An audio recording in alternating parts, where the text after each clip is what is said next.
жомарт басқан жер, алатөңірін жазған жер, алықұл ойлы ол тұрып алтындай сөздер тапқан жер.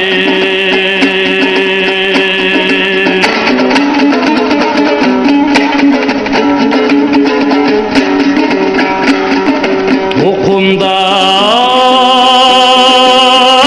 гүлсін шерткен жер,